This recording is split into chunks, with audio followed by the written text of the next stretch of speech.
This week, Godfrey has another very special interview with someone you may have thought you knew, but now instead of just learning about him in a textbook, you can listen to his incredible story directly from him. Meet the original multitasker, who was a writer, scientist, prolific inventor, statesman, diplomat, printer, publisher, and political philosopher, none other than one of our nation's greatest founding fathers, Benjamin Franklin. We're also excited to announce two new events coming up Saturday, September 18th in Lehi, Utah, and Friday, October 1st in Midway, Utah. Tickets are now on sale at comefollowme2021.com. You can buy a ticket to attend in person with a beautiful luncheon, or you can attend virtually anywhere in the world by purchasing a virtual ticket. Welcome back. In our last podcast, we had the opportunity to interview President George Washington. We talked with him a little bit about some of the significant experiences of his life that eventually would lead to a foundation for the restoration of the gospel of Jesus Christ. Continuing on that theme, I have the tremendous opportunity today to interview Dr. Benjamin Franklin. Dr. Franklin, thank you for joining us today. It does my heart well to be with you. Thank you. We appreciate that. Let's start at the beginning. Would you mind sharing just a little bit about your youth, your parents perhaps, and some of the things that come to mind relative to your adolescence? Well, let's talk about my father, Okay. Josiah Franklin, England. He was having trouble with the way he worshiped. He thought man should be free to worship as he pleases. So he, like many other who came to this great nation, came over to worship. His first wife gave him 7 children. The last 2 actually passed away. The 7th one, his wife died during that birth. Now he married my mother, who then gave him 10 more children. My goodness. Yes. I was the youngest son. Now my father was a candle and a soap maker. Really? And with that in mind, you may think, well, everybody needs candles, everybody needs soap. Right. However, the only people that would purchase are the wealthy. I see. Everyone else, like my family and most of everyone else, had to make their own. So there wasn't a lot of money, but we did well. My father taught we loved one another. He gave us a foundation of the gospel. I remember our meals together. Oh, they were important when we had dinner. We spoke only of those things that are positive. We spoke about happenings within the family. That was probably what set me and gave me the foundation for everything that I would do the rest of my life. Isn't it true that your parents wanted you to become a minister? Tell us a little bit about that. Oh my. I, as a young boy, wanted to be a seaman. Oh, I did. I really wanted to be a seaman. However, one of my older half-brothers, and the relationships that I had with my half-brother and sister was more like a aunt and uncle. They were great. They were wonderful. But back to the minister. I wanted to be a seaman. My parents refused. In fact, they wanted to be a minister, wanted me to become a minister. So the first school I went to was a school to become a minister. Huh. Now, it took a few years to do that, but fortunately, my parents couldn't afford it. I believe it was an answer to a young boy's prayer. But we went to another school. So that stopped the ministry. I see. Okay. Well, I understand as a young person, you are quite the athlete. In particular, with this year of the Olympics and swimming, I understand swimming was second nature to you. Oh yes. Oh yes. You look at me now and you say, "Hey, you would sink." But there was a day when I was very fit. In fact, close to my home there was a pond, and my mates and I, from early spring to late fall, would swim practically every day.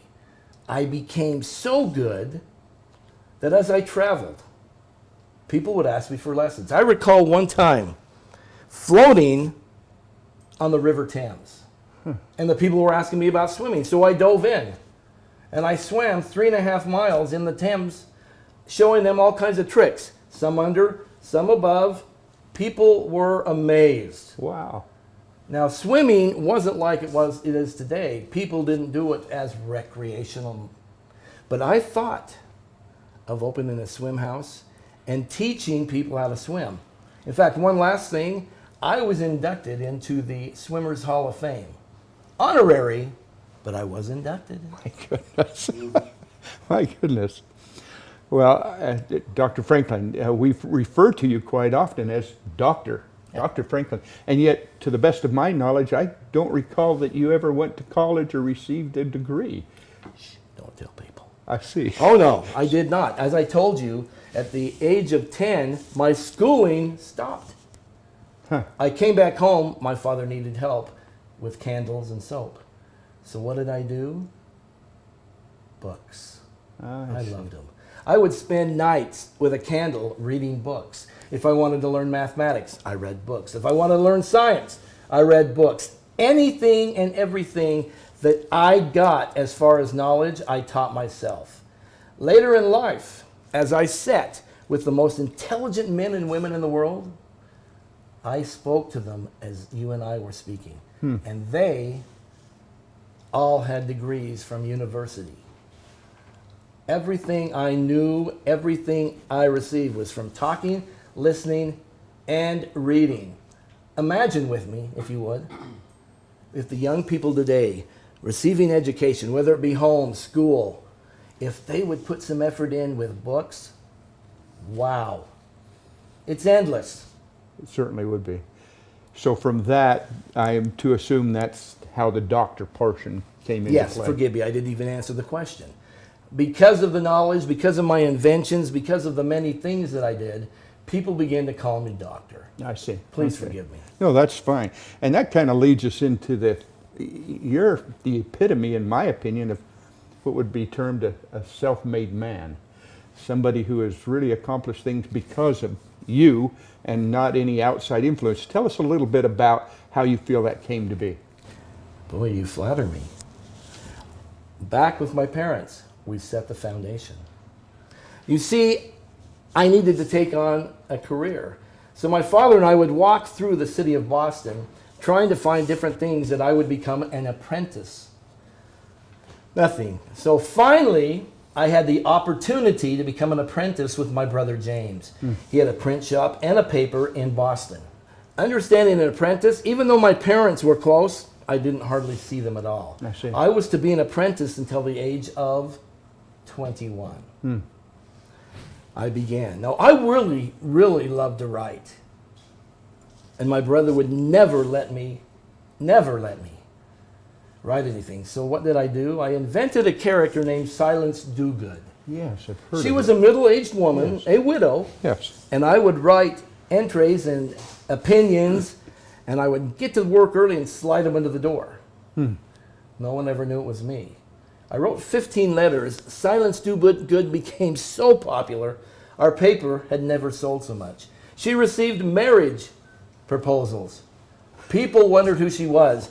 Finally, on a day, I told my brother, and he beat me up. Oh, my goodness. See, my brother was jealous of anyone that he thought was doing better than him, may I say? Yes. He was arrested for printing something that was not wrong, but the British thought it was, so he went to jail for a short time. I, as a young man of 16, going on 17, ran the paper. I see. I had ideas of my own, mind you. Once again, we sold more paper than he ever had. When he came home, what did he do? He beat me up. So we were done. I put my clothing in my pockets, a loaf of bread under each arm, and I headed for Philadelphia. Now understand this, as I walked into Philadelphia, I saw a beautiful lady named Deborah Reed. I ended up renting a room from her family. Deborah and I eventually were married. Very nice. Now, one thing I realized at a very young age, if you want something, set it as a goal, and then you do everything it takes to get there. You don't go this way, you don't go that. We had a print shop. We had a store. I began to do wonderful in print. In fact, I was asked by 4 or 5 different colonies to print their money. Huh. I didn't put my face on any of them, but I printed their money. Isn't that interesting? There were several opportunities that happened to me because of that foundation I received, because of my lovely Debbie. Yeah. Debbie and I had 3 children, William, Francis, and Sarah. Francis died at the age of 4. That was a very hard time for me in my sweet life. But I believe that answers what I did to become self-made. Well, you've alluded a couple of times to the term invented this and that. As far as I know, you're one of the most prolific inventors in history. And yet I'm not aware of any patent that you took out on anything that you invented. Tell us a little bit about this invention and property ownership kind of stuff. Understand this. At that period of time, nothing changed. We rode horses. Every Monday, the women would take the big pot, light the fire, and do the laundry. Nothing changed. One of the problems we had was lightning. People were having their homes struck by lightning, and in their minds, it was God above punishing them. I see. So, electricity was something I really fiddled with. So we invented the lightning rod. We put it on the homes, we put it on our ships. No more homes were attacked. I call it attacked. It was just hit by lightning. Got it. That was one of the things. Had I patented that, had I made money on that, the only people that could have used it was the wealthy. There were more of the others. There were more of my people. I see. I never patented any of my inventions because everybody needed to have a better life.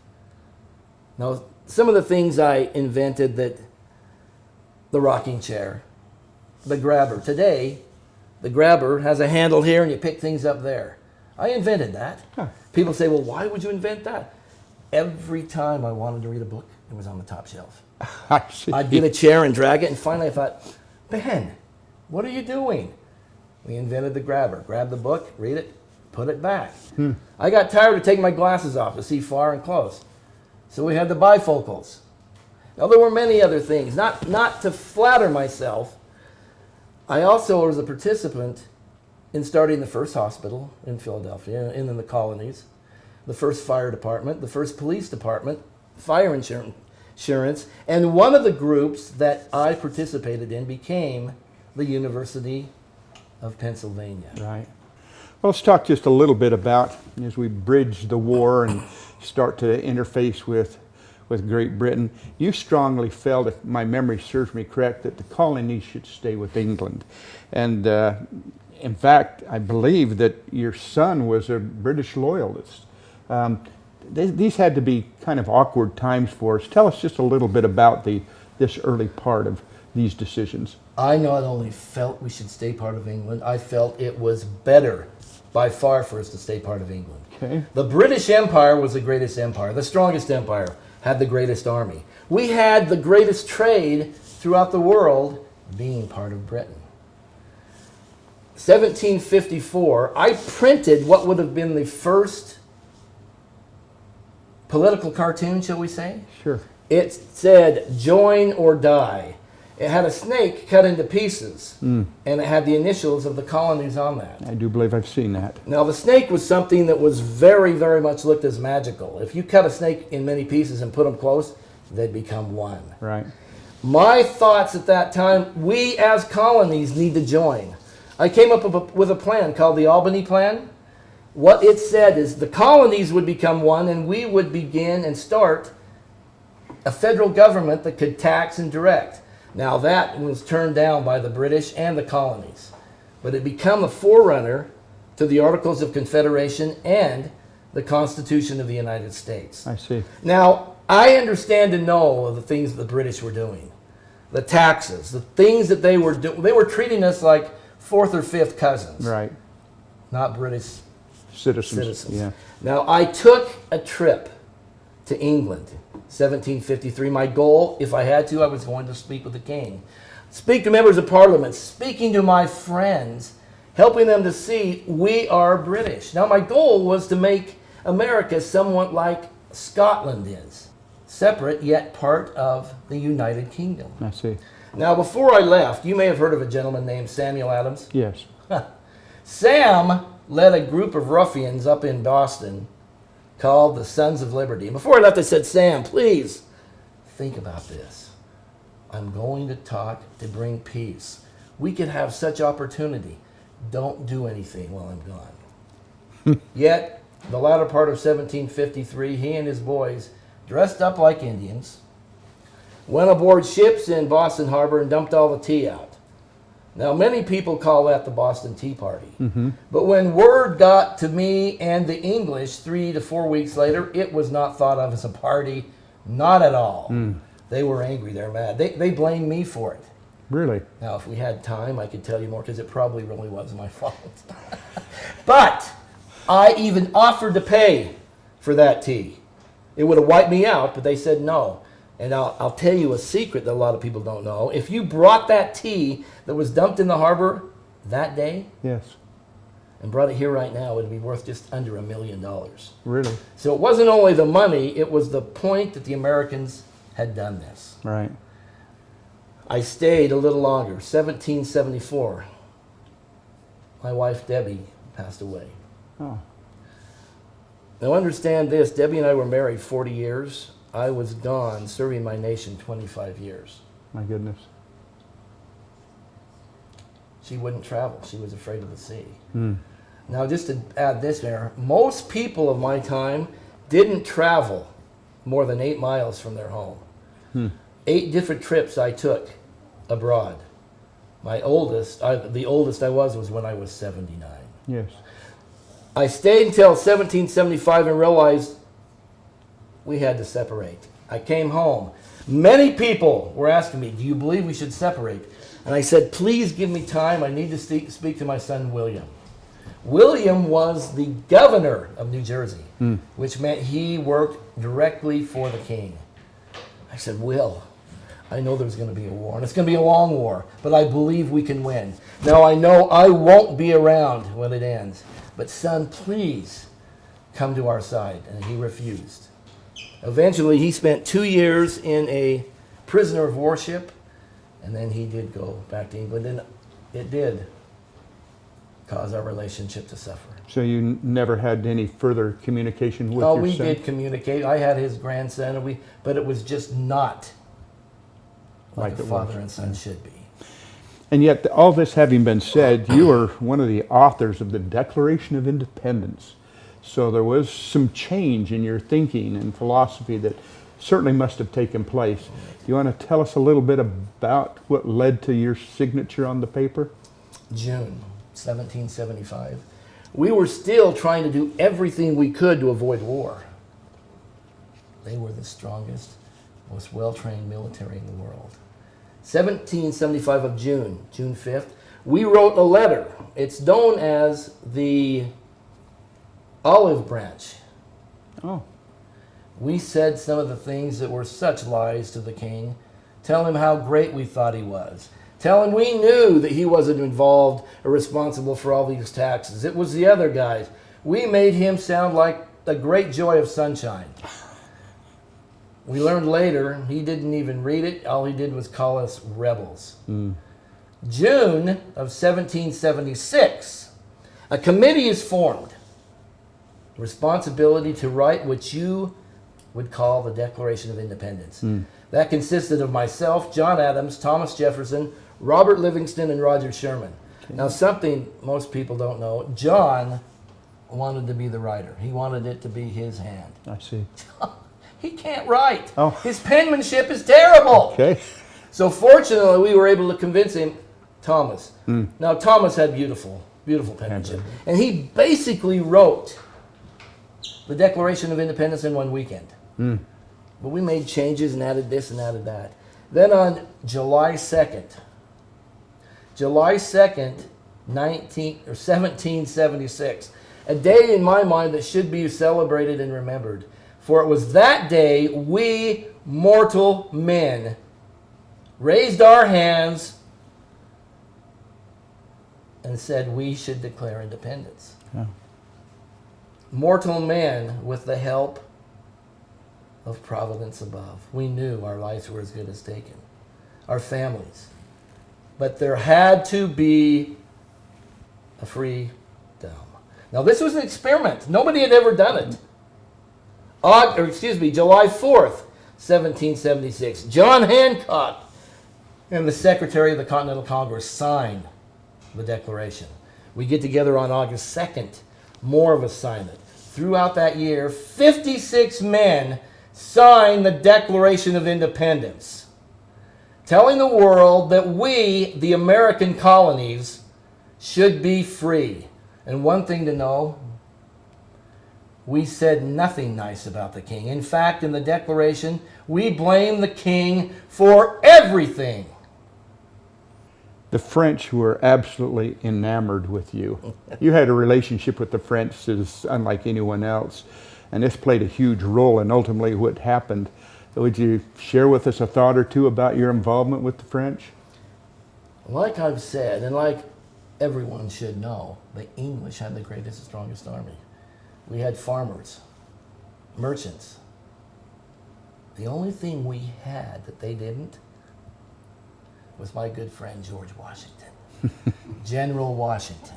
However, we knew we needed help. General Washington was chased all over New York, all over New Jersey. Things weren't going well. Right. So I set out for France. I took my grandson, Temple, William's son. He was 16. He was to be my assistant or my secretary. He hated that, not secretary. I also took my daughter's son, Benjamin Franklin.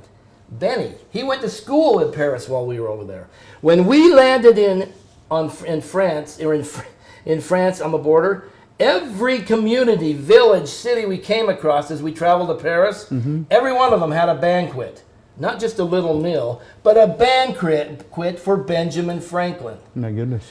I set for more portraits and sculptures than I could imagine. In fact, I wrote a sister to my letter, or I wrote a letter to my sister telling her I must be the most popular man. Every home in France must have a picture of me above their fireplace. That's incredible. We were able to discuss. The French, at first, what did they do? Ammunitions. They wouldn't help us completely till they thought we had a chance to win. The ammunitions helped. We sent a couple of their people over to train and to help us. Now, there are many, many, many stories told of me while in France that are just not true. Ugly things, and I'll tell you where they came from. The English, knowing that the French and I were close, sent spies, many, to tell things about me that were false. My grandson, Temple, would tell me, Granddad, they're spies. They're telling you things. Other people would tell me, but I liked these guys. They were my friends. They continued to talk and they continued to say things. Many of the things got back to America and to England. But the French knew that wasn't Benjamin Franklin. And yes, they did help us. And yes, we beat the British. You know, Dr. Franklin, there was a period of time when the Constitutional Convention was in disarray, ready to fall apart. It's my understanding that you literally saved that from happening. Can you tell us a little bit about that moment in time? Many people, I believe, think that as soon as we won the war with England, there was peace. Yeah. All was well. Oh my, it was anarchy. If you're from Massachusetts and I'm from Philadelphia, we dislike one another. Each colony, each state was trying to have their own money. Nothing was being paid. Some of the some of the generals that served under General Washington wrote him a letter and said, General, we need you to step up right now and become our president. President George Washington of America. Now, George, I imagine, was livid. He had a temper. Oh, yes, he did. He wrote a letter back to them and said, I cannot believe you would even think that. We just went through a war where many were killed to become a free nation, get out of under a king. He talked to each colony, say, do not wish for that. No. Now, there was a man named James Madison. And James has become known as the father of the Constitution. Right. Reason why? He knew we needed to get back together. He got all representatives from the colonies, from the states. He knew they wouldn't come unless one person was there, and that was George Washington. Now, as we got together in May of 1787, understand the weather was very hot, and understand we dressed like this. Yes. The windows was the air that we got were closed and boarded shut. Doors had guards. We wanted no one hearing what we were talking about. Certainly. Now the fighting began, and it was not pretty. No one could see from the end of their nose. Everyone wanted it their way. Now I'll tell you this, that's completely different than what you've seen right now, but I didn't speak much. I didn't at all. I felt I bumbled the words, so I really listened. That's all I did is listen. The only thing I can figure now is I still bumble words, but now I don't care. June 28th, 1787. The big states, the little states that had it, they were leaving. People were getting up and walking out, and I knew it was my time. So I stood up and I said, gentlemen, gentlemen, why is it that we have not gone to the God of lights? During our war with England, we met in this room. This very room. I know I am an old man. But if God knows that a sparrow can fall from a tree limb, He knows we are trying to build an empire. And I sat down. Did we start praying? No. Things were different how they handled prayer. But I can tell you this, the hearts and minds were softened. We began to compromise, to give and take. To make the small states happy, we came up with the Senate. No matter how big, no matter how small, you get two. Large states, we have the House of Representatives, according to your population. September 17th, 1787. We signed the Constitution of the United States, the greatest document ever written. Now, when the gentlemen were leaving, I said, don't go back and tell your people what it doesn't have. Tell them what it does have. Now, we know it wasn't perfect. 1791, the Bill of Rights was added. Still, it wasn't perfect. We go to the Civil War, where for the first time, our black brothers and citizens of this nation were freed. And we know from then things weren't still pretty, and we're still working on it today to include and to understand that all American citizens are God's children and they are created equal. Very good. There would be those that have said in the past, Dr. Benjamin, that you weren't Christian. This seems like a very inappropriate question for me to even be asking you, but can you share with us your views of Christianity and of God? I will tell you this, sir. There may have been times in my life that I said things that just simply weren't true. The natural man and I, there were times when we be mates. But I want you to know this. God above and His Son were very important to me. I began attending the Presbyterian Church. However, I found all they taught was trying to make better Presbyterians. Not better citizens, not better human beings. And they bored me. They bored me to death. So I began to make Sunday my day of study. I read books every day, but this was the day which I focused on God. I wrote my own hymnal. I wrote my own prayer book. Every night, every morning, I started with prayer to God above. Now, I also wrote a book of virtues.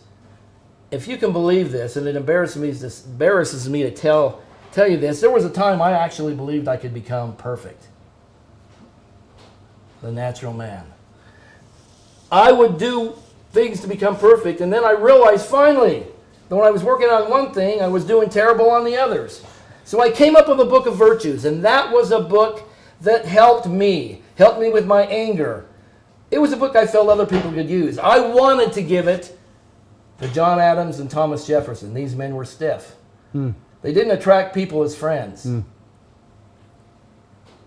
I tell you this.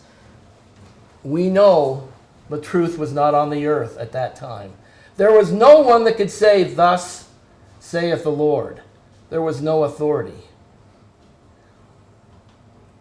But we knew what we were doing to prepare so one day that could happen. I like hearing that. You and your good friend, President George Washington, were similar in those thoughts.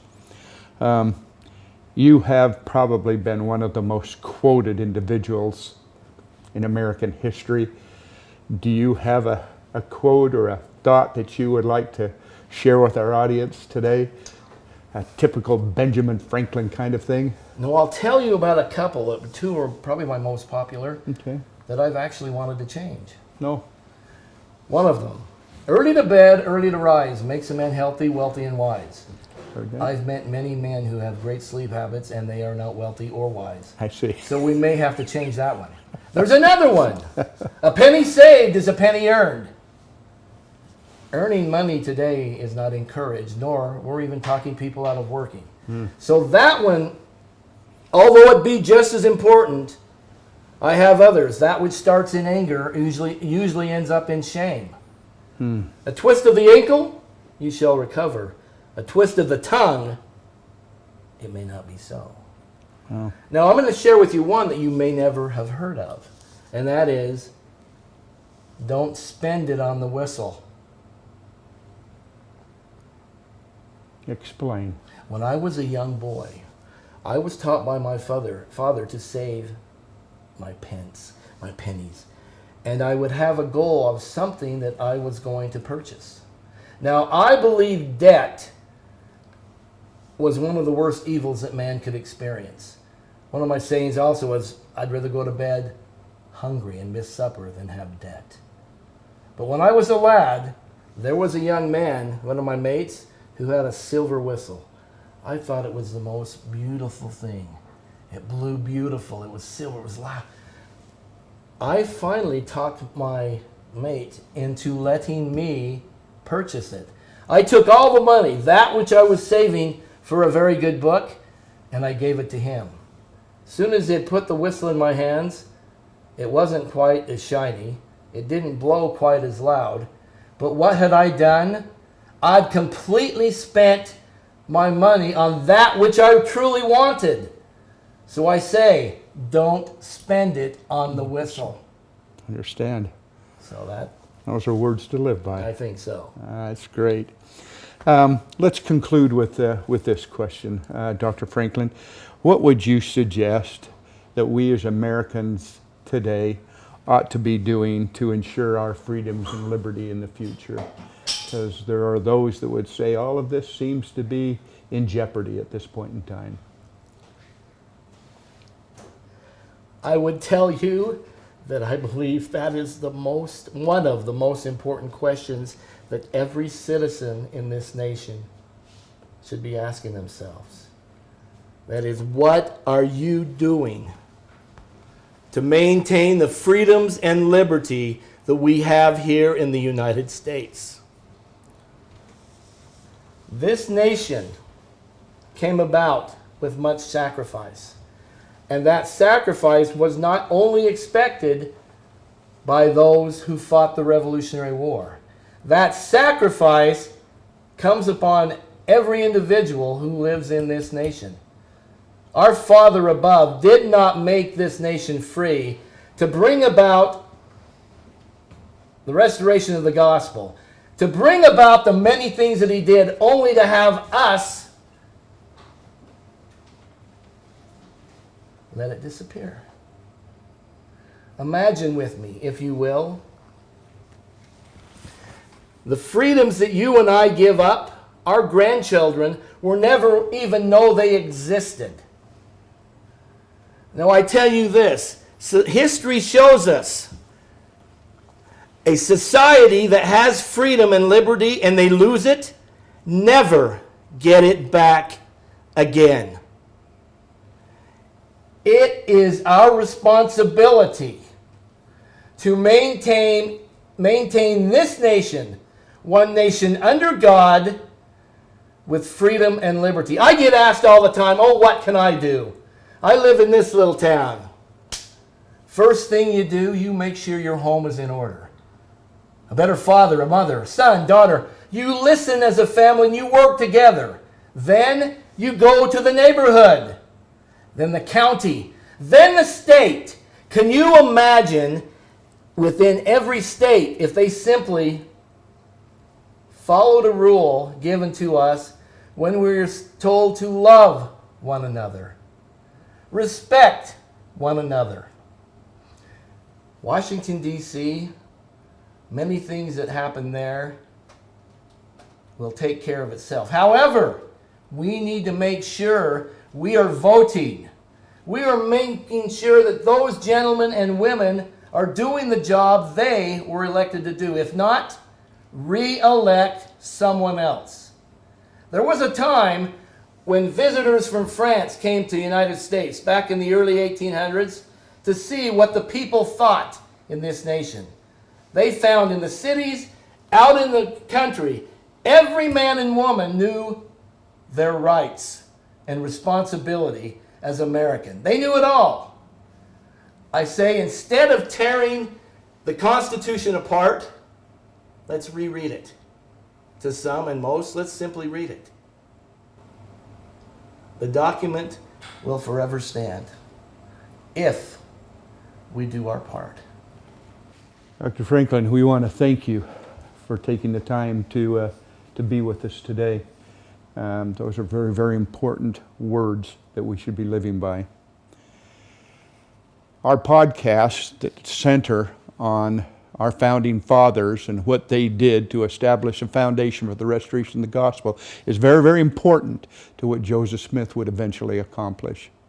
Again, I want to thank Dr. Franklin for being with us, and we'll have one more founding father meet with us in the near future on our podcast, and again refer to incidents and events in their lives that helped establish this opportunity for the restoration of the gospel. Thank you, Dr. Franklin, for being with us today. Appreciate it. Thank you. Okay, for those of you that would like to contact Benjamin Franklin, do you have questions, concerns, you'd like to see him, talk with him, whatever, that contact can be made through a man by the name of Wade Alexander. Wade lives in Riverton, Utah, and his contact information is Wade, W-A-D-E, Wade at rootsofreedom.com. And Wade will be more than happy to put you in contact with Dr. Franklin for whatever the desires you may have. Thank you for joining us again today.